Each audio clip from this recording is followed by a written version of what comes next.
खबर दिन भर देखेंगे आप, मैं हूं आपके साथ आपका मेजबान रहीम अहमद खान। नजर डालेंगे देश और दुनिया की तमाम बड़ी खबरों पर। आगाज करेंगे हेडलाइंस के साथ।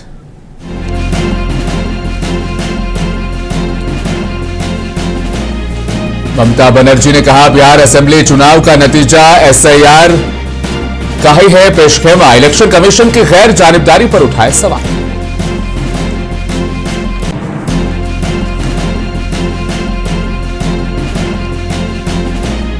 पुलिस हिरासत के दौरान तशद्दुद और अमवात सिस्टम पर एक बदनुमा दाग। मामले पर सुप्रीम कोर्ट का सख्त कब्जा।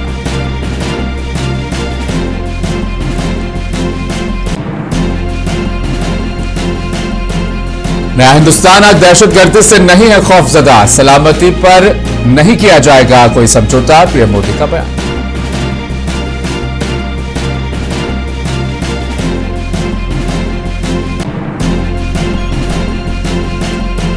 गजा जंगबंदी के बाद इजराइल में एहतजाज। मुजाहिरीन हमास हमलों के लिए वज़ीर आज़म नेतन्याहू को करार दे रहे हैं कसूरवार।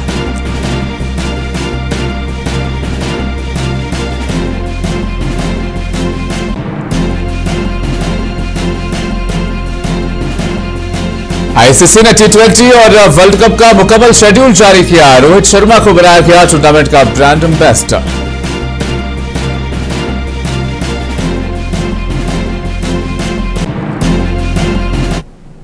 मगरबी बंगाल के वज़ीर आज़म ममता बनर्जी ने इलेक्शन कमीशन के जरिए वोटर लिस्ट की खुसूसी गहरी नजरसानी यानी एसआईआर पर एक बार फिर सवाल उठाया है। उन्होंने एसआईआर के खिलाफ मुनक्किद एक रैली से खिताब करते हुए कहा कि एसआईआर के बाद जब वोटर लिस्ट का मसवदा जारी हो जाएगा तब लोगों को इलेक्शन कमीशन और बीजेपी की जानिब से पैदा की गई आफत का एहसास होगा। उन्होंने हाल ही में बिहार में हुए असेंबली इंतखाबात के नताइज के मुतालिक भी कई इल्जामात आयद किए। वज़ीर आज़म ममता बनर्जी ने चैलेंज करते हुए कहा कि अगर बीजेपी बंगाल में उन्हें चोट पहुंचाने की कोशिश करेगी तो वो पूरे हिंदुस्तान में इसकी बुनियाद हिला कर रख देगी। उनका कहना है कि बिहार असेंबली इंतखाबात का नतीजा एसआईआर का ही पेशखेमा है। अपोजिशन वहां बीजेपी की चाल नहीं भांप सकी। अगर एसआईआर लंबे अरसे में किया जाए तो हम इस अमल की हर मुमकिन वसाइल के साथ हिमायत करेंगे। एसआईआर मुखालिफ रैली में ममता बनर्जी ने कहा कि इलेक्शन कमीशन अब एक गैर जानिबदार इदारा नहीं रह गया है, यह बीजेपी कमीशन बन चुका है। ममता बनर्जी ने मजीद कहा कि बीजेपी सियासी तौर पर उनका मुकाबला नहीं कर सकती है और न ही उन्हें शिकस्त दे सकती है।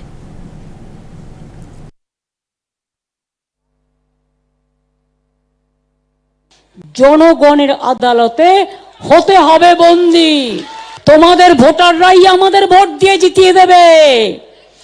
তুমি ভাবছো তোমার কেনা, তোমার চেনা, তোমার টাকা, ওটা টাকা মাটি, মাটি টাকা হয়ে যাবে রামকৃষ্ণ পরমহংসদেবের কথায়।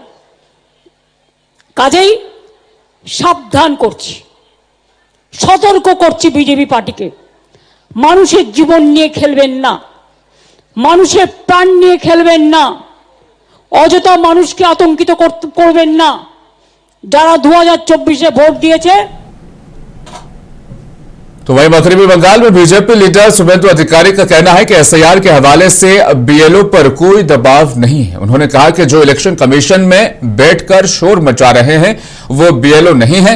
बीजेपी लीडर ने कहा कि बिहार में एसआईआर के लिए डेटा एंट्री ऑपरेटर फराहम किए गए थे, लेकिन रियासत में ऐसा नहीं किया जा रहा है। इसके लिए इलेक्शन कमीशन नहीं बल्कि ममता हुकूमत जिम्मेदार है। বন্দ্যোপাধ্যায় পুলিশ কর্মচারীদের আইপিএস ছাড়া অন্য আধিকারিকদের তাদের যে গণতান্ত্রিক রাইটস, তাদের যে বিভিন্ন সমস্যা, ফাইন্যান্সিয়াল প্রোটেকশন এবং তাদের বাড়ি ছেড়ে দূরে দূরে কাজ করতে হয়, ট্রান্সফারেবল জব, এক্ষেত্রে তারা কথা বলার অধিকার থেকে বঞ্চিত হয় এবং সরকার থেকে লিখিতভাবে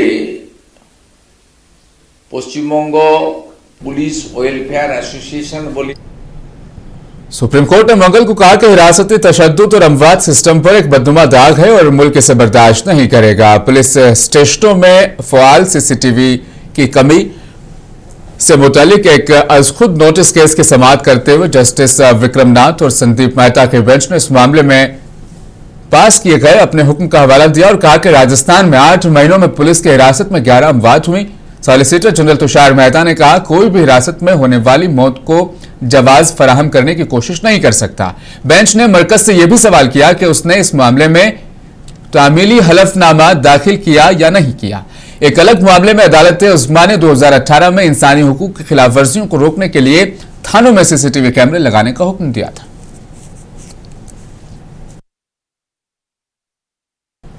श्री गुरु तेग बहादुर जी की 350वीं शहीदी दिवस के मौके पर मुनक्किदा तकरीब से खिताब करते हुए वज़ीर आज़म नरेंद्र मोदी ने कहा, हम दुनिया से भाईचारे की बात करते हैं और अपनी सरहदों की भी हिफाजत करते हैं। हम अमन चाहते हैं, लेकिन हम अपनी सलामती पर कोई समझौता नहीं करते। ऑपरेशन सिंदूर इसकी सबसे वाज़ेह मिसाल है। पूरी दुनिया को देखना है कि नया हिंदुस्तान आज दहशतगर्दी से खौफजदा नहीं है।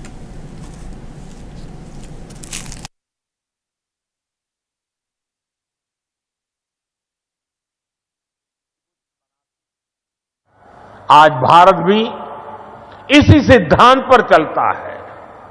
हम विश्व को बंधुत्व की बात भी बताते हैं और अपनी सीमाओं की रक्षा भी करते हैं। हम शांति चाहते हैं, लेकिन अपनी सुरक्षा से कोई समझौता नहीं करते। ऑपरेशन सिंदूर इसका सबसे बड़ा उदाहरण है। पूरे विश्व ने देखा है, नया भारत न डरता है, न रुकता है और न आतंकवाद के खिलाफ झुकता है। आज का भारत साहस और स्पष्टता के साथ पूरी शक्ति। समाजवादी पार्टी के एमपी जियाउर रहमान ने अयोध्या में परचम कुशाई पर बीजेपी पर तनकीद की। उन्होंने कहा कि इस वाकये का मकसद मजहबी कुशादगी को हवा देना है। बीजेपी मसाइल से तवज्जो हटाते हुए सिर्फ लड़ाई भड़काने की कोशिश कर रही है और यह शर्म की बात है कि मीडिया हमारे मुल्क की चौथी जमहूरियत अपने सियासी एजेंडे को आगे बढ़ाने के लिए इस्तेमाल किया जा रहा है। इस पे एसपी कायद ने मीडिया से बात करते हुए तमाम बातें कही। देखिए, मैं ये कहता हूँ कि हमारा देश संवैधानिक लोकतांत्रिक देश है, तो इसके अंदर धर्मनिरपेक्षता नजर आनी चाहिए और खासतौर से हमारे देश के माननीय प्रधानमंत्री हो, माननीय राष्ट्रपति हो या किसी भी प्रदेश के मुख्यमंत्री हो, हम चाहते हैं वो सभी धर्मों का सम्मान करें और सबको साथ लेकर के इस प्रदेश और देश की तरक्की की बात करें, जिससे कि जो लोगों के जनहित के मुद्दे हैं उन पर बात हो सके और उन पर काम हो सके। तो वो मैं यही कह सकता हूँ, क्योंकि ये कार्यक्रम सिर्फ बीजेपी का कार्यक्रम था जिस प्रकार के किया गया, और मैं समझता हूँ ये ना तो क्या पार्टी का कोई सरकार का कार्यक्रम इसको हम नहीं मान सकते, लेकिन मैं इतना जरूर कहूंगा कि आज हमारे देश के अंदर जो मेन मुद्दे हैं उन चीजों से नजरअंदाज करने के लिए इन चीजों को आगे बढ़ाने का प्रयास किया जाता है। हम चाहते हैं इस देश के अंदर सभी लोग मिलकर के रहें और इस देश की तरक्की। वज़ीर आज़म ने आज राम जन्मभूमि पर झंडा लहराया और समाजवादी पार्टी के लोगों ने कहा कि वज़ीर आज़म को झंडा नहीं लहराना चाहिए। मुस्लिम मजहबी रहनुमा और ऑल इंडिया मुस्लिम जमात बरेली के कौमी सदर मौलाना शहाबुद्दीन रिजवी बरेलवी ने मोदी के इस इक़दाम को दुरुस्त बताया और कहा कि हर मामले में एहतजाज करना, सियासत करना ये मुआशरे के लिए अच्छी बात नहीं। राम जन्मभूमि पर आज प्रधानमंत्री ने झंडा फहराया और उस पर समाजवादी पार्टी के लोगों को कहना था कि प्रधानमंत्री झंडा न फहराएं, इनको कोई हक हासिल नहीं है कि ये झंडा फहराएं। सपा के लोगों को अजीब बात है, वो हर मामले में उनका काम है विरोध करना। राजनीति के मामलात में विरोध करें और कोई दूसरे मुद्दे हों उस पर अपना नजरिया स्पष्ट करें, रखें, अच्छी बात है, मगर धार्मिक मामलात में विरोध करना, हर मामले में विरोध की राजनीति करना, ये समाज के लिए और उनकी पार्टी के लिए और सियासी ज़हन व फिक्र रखने वालों लोगों के लिए ये अच्छी बात नहीं है। मजहबी मामलात में विरोध नहीं करना चाहिए। पार्कों में आए दिन नशा करते हुए नौजवानों का मंजर आम होता जा रहा है। आने वाली नस्ल मंशियात की संगीन लपेट में है और दारुल हुकूमत दिल्ली तेजी से ड्रग्स का अड्डा यानी गढ़ बनती जा रही है। आम आदमी पार्टी के एमएलए हैं कुलदीप कुमार, उन्होंने इस मामले पर सख्त तशवीश का इजहार किया। हमारे साथ खास बातचीत करने के लिए मौजूद है एमएलए कुलदीप कुमार जी। सर, अभी आपने एलिगेशंस लगाए हैं कि ड्रग्स के जो स्पॉट्स हैं वो लगातार बढ़ रहे हैं दिल्ली के अंदर, क्या कहना चाहेंगे? दिल्ली में लगातार ड्रग्स के जो हॉटस्पॉट हैं वो बढ़ रहे हैं। पहले 62 हुआ करते थे, 3 साल में 169 हॉटस्पॉट दिल्ली के अंदर हो चुके हैं और लगातार ये बढ़ते ड्रग्स के हॉटस्पॉट बता रहे हैं कि दिल्ली ड्रग्स की चपेट में है। दिल्ली का युवा आज आपको पार्कों में, गलियों में, मोहल्लों में ड्रग्स बिकती दी जाएगी और दिल्ली पुलिस और दिल्ली के 4 इंजन की सरकार पूरी तरह फेल है। देश के गृह मंत्री 11 साल से देश की राजधानी को ड्रग्स फ्री नहीं कर पाए, तो क्या करेंगे? आज दिल्ली की हालत बहुत ख़राब है। तो आप ये मानते हैं कि ऐसे बच्चों की, ऐसा नौजवान नस्लों की जो काउंसलिंग की जाए, ऐसे जो ऐसे सेंटर्स बनाए जाएं कि बच्चे लत से, नशे की लत से दूर रहें? बिल्कुल, उनको रिहेबिलिटेशन के लिए उनके लिए सेंटर बनाए जाएं और साथ साथ सबसे पहले तो ड्रग्स मिलना बंद हो। अगर ये मिलती रहेगी तो और बच्चे इसकी चपेट में आएंगे और ये एक बड़ी नाकामी इस दिल्ली की 4 इंजन की सरकार की और पुलिस की है, जिससे आज हमारे बच्चों का भविष्य खराब हो रहा है। सर, दूसरा क्वेश्चन ये है कि जितना पॉल्यूशन इंक्रीज हो रहा है, स्पीड कर रहा है, तो उस मामले पर अभी आपने काफ़ी सारे एलिगेशन दोबारा भी लगाए, क्या कहना चाहेंगे पूरा ओवरऑल? दिल्ली की हवा दमघोटू है, दिल्ली में हेल्थ इमरजेंसी से हालात हैं और दिल्ली की मुख्यमंत्री मानने को राजी नहीं है, दिल्ली की सरकार मानने को राजी नहीं है। उनका एक भी कदम पॉल्यूशन को ख़त्म करने के लिए अभी तक उठाया नहीं गया है। मैं उनको कहना चाहता हूं, मुख्यमंत्री जी, दिल्ली की जनता का दम घुट रहा है और आप चुनाव प्रचार में व्यस्त हैं। आप दिल्ली की जनता का ध्यान दीजिए, दिल्ली की जनता को। कांग्रेस सेवा दल के चीफ ऑर्गेनाइजर लालजी देसाई ने एक अहम प्रेस ब्रीफिंग में गुजरात में तेजी से बढ़ते हुए मंशियात और गैरकानूनी शराब के कारोबार पर सख्त तशवीश का इजहार किया है। उन्होंने इल्जाम लगाया कि हुकूमत संगीन नौयत के जराइम पर मुनासिब कार्रवाई नहीं कर रही है, जिसकी वजह से हालात मजीद बिगड़ते जा रहे हैं। हमारे साथ खास बातचीत करने के लिए मौजूद हैं कांग्रेस सेवा दल के ऑर्गेनाइज़र लालजी देसाई साहब। सर, आज आपने काफ़ी सारे एलिगेशंस लगाए हैं, क्या कहना चाहेंगे? गुजरात की जो करंट सिचुएशन है, करंट सिनेरियो किस तरह से है? देखिए, गुजरात में जिस प्रकार से बेरोजगारी है, जिस प्रकार से किसान वहाँ पे परेशान है, जिस तरीके से हर प्रोड्यूसर है वो अपने जीवन का एक संघर्ष कर रहे हैं और युवा जब बेरोजगार होता है, उसके पास कोई और रास्ता नहीं होता है, तो वो दारू, शराब, जिसको हम लोग कहते हैं शराब और ड्रग्स के दिशा में जाता है। और सवाल ये है कि गुजरात की जो हमारी पूरी सिस्टम जो है, होम मिनिस्टर से लेकर नीचे तक का सारा सिस्टम, उसको रोकने की बजाय जो भी उसको रोकना चाहे, हमारे एक रिपोर्टर ने रोकने की कोशिश की गुजरात में, तो उसके खिलाफ एफआईआर हुई। हमारा अभी एमएलए ने एक मुहिम छेड़ी, तो उसके खिलाफ पुलिस को बोला कि आप आंदोलन करो, इस तरीके से नहीं करना चाहिए। उसके खिलाफ जिन महिलाओं ने आवाज उठाई, उसके साथ भी यही हुआ। वहां तक भी कि कोई मरकजी वज़ीर नितिन गडकरी ने आज कहा कि दौलतमंद ममालिक में आबादी कम होती जा रही है, जबकि हिंदुस्तान में आबादी बढ़ती जा रही है। ताहम उन्होंने कहा कि खुशी की बात यह है कि हिंदुस्तानी समाज में खानदानी इक़्तिदार को बहुत ज़्यादा अहमियत दी जाती है, इसलिए इस मुल्क की आबादी ज़्यादा परेशान नहीं है। इसके मुकाबले में मगरबी मुआशरा ज़वाल पर है। नितिन गडकरी ने नई दिल्ली में एक तकरीब से खिताब करते हुए ये बात कही। मैं ब्रिटिश पार्लियामेंट में गया था और जब मैं कार्यक्रम खत्म हो गया तो उनके साथ चाय पीने के लिए गया, तो वहाँ के प्रधानमंत्री और फॉरेन मिनिस्टर थे, तो उन्होंने मुझे एक प्रश्न पूछा कि आपके देश की सबसे बड़ी समस्या कौन सी है? तो मैंने उनको ये कहा कि हमारे देश में पॉपुलेशन बहुत ज़्यादा है और इसलिए गरीबी, भुखमरी, बेरोजगारी हमारी बहुत गंभीर समस्या है। बाद में ये सब बताते समय मैंने उनको पूछा कि आपके देश की क्या समस्या है? तो उन्होंने कहा कि हमारे देश में आजकल हमारे यंग लड़के लड़कियां शादी नहीं करते।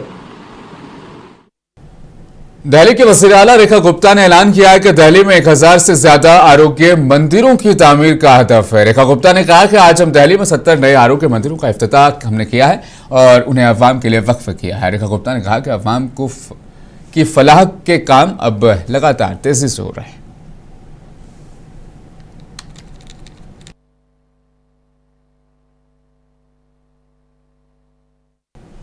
अफगानिस्तान के सरहदी इलाके में पाकिस्तानी फिजाई हमलों में 9 बच्चों और एक खातून समेत तकरीबन 10 शहरी हलाक हो गए हैं। यह हमला पीर की शब अफगानिस्तान के सूबा खोस्त में हुआ। तालिबान के तर्जुमान ज़बीहुल्लाह मुजाहिद ने कहा, पाकिस्तानी हमलावर फोर्सेस ने एक मकामी शहरी के घर पर बमबारी की, जिसके नतीजे में 5 लड़के, 4 लड़कियां और एक खातून हलाक हो गई। दीगर शहरी जख्मी हुए। ये कार्रवाई पाकिस्तानी सूबे में एक खुदकुश हमले के बाद की गई। अफगानिस्तान और पाकिस्तान के दरमियान एक दूसरे पर हमलों का सिलसिला गुज़श्ता चंद माह से जारी है।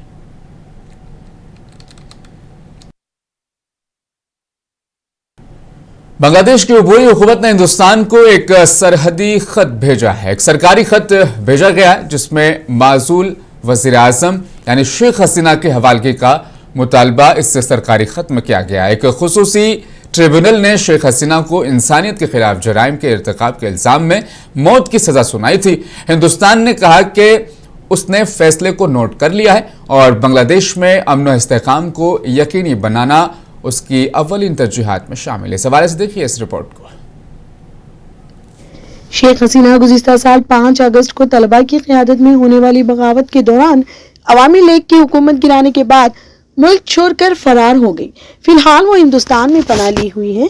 बांग्लादेश में जून, जुलाई और अगस्त के महीने में होने वाले मुजाहिरों के खिलाफ जरूरत से ज्यादा ताकत का इस्तेमाल किया गया था।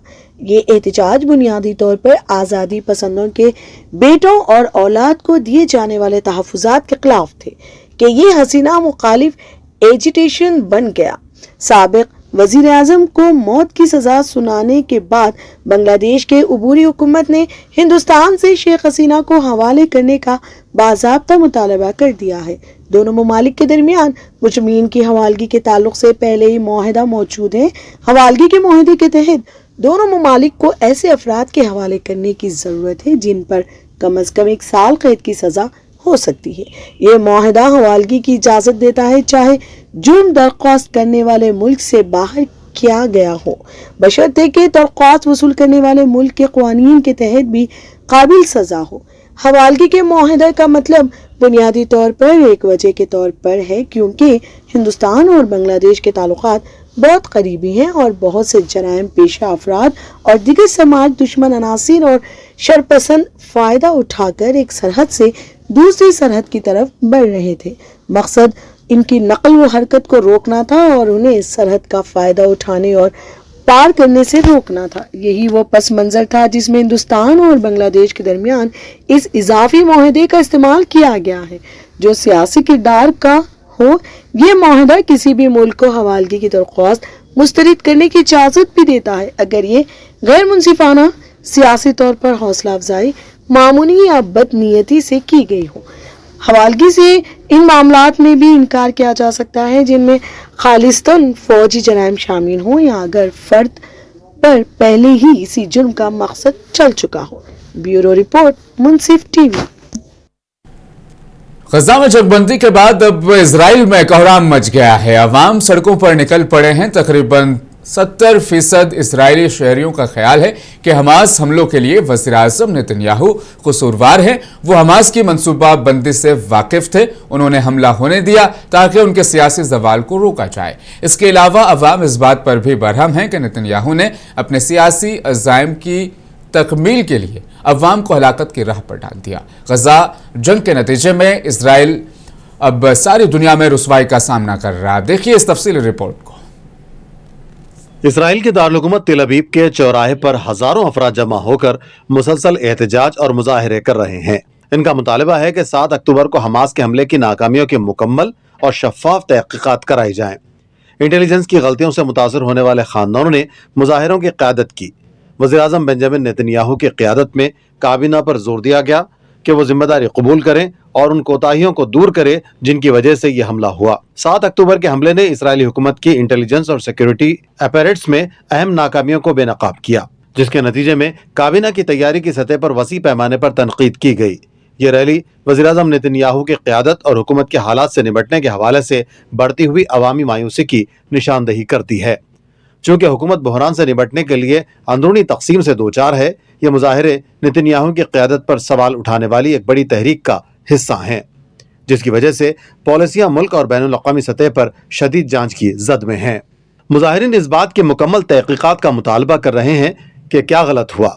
उनका इस्तेदलाल है कि हुकूमत को अपनी गलतियों को तस्लीम करना चाहिए और इन गलतियों की जिम्मेदारी कबूल करनी चाहिए जो इस मुहल्लिक हमले का बास बने। इसी दौरान इसराइली फौज ने ऐलान किया है कि अक्टूबर 2023 में हमास के हमले को रोकने में नाकामी पर 3 जर्नलों को बरतरफ किया जा रहा है, जबकि कई दीगर सीनियर अफसरान के खिलाफ भी तादीबी कार्रवाइयां की जा रही हैं। बरतरफ किए गए जर्नलों में 3 डिविजनल कमांडर्स शामिल हैं, जिनमें से एक उस वक्त अस्करी इंटेलिजेंस के सरबराह के तौर पर खिदमत सरंजाम दे रहा था। फौज के बयान में कहा गया है कि तीनों अफसरान हमास की जानिब से गजा से किए गए हमले को रोकने में नाकामी पर जाती तौर पर जिम्मेदार हैं। ये बरतरफियां उस वक्त सामने आई हैं जब तीनों अफसरान पहले ही अपने ओहदों से इस्तीफा दे चुके थे। इसराइल में गजा जंग के बाद से फौजी और सियासी क़यादत के दरमियान टकराव शिद्दत अख्तियार करता जा रहा है।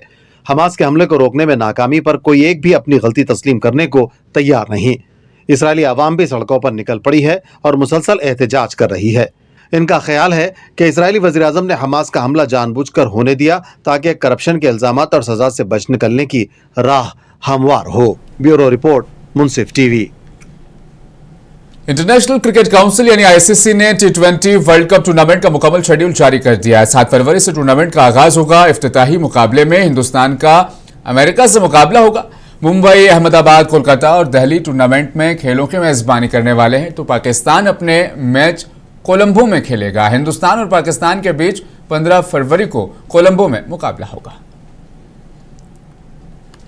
तो रोहित शर्मा को आईसीसी ने T20 वर्ल्ड कप 2026 के लिए आईसीसी ब्रांड एम्बेसडर बनाया है। यह ऐलान आईसीसी के सदर जय शाह ने किया है, जिसमें रोहित शर्मा के कद को क्रिकेट के सबसे बाअसर और मशहूर खिलाड़ियों में से एक के तौर पर उजागर कर दिया। रोहित शर्मा आलमी सतह पर टूर्नामेंट को फरोग देने में अहम किरदार अदा करेंगे।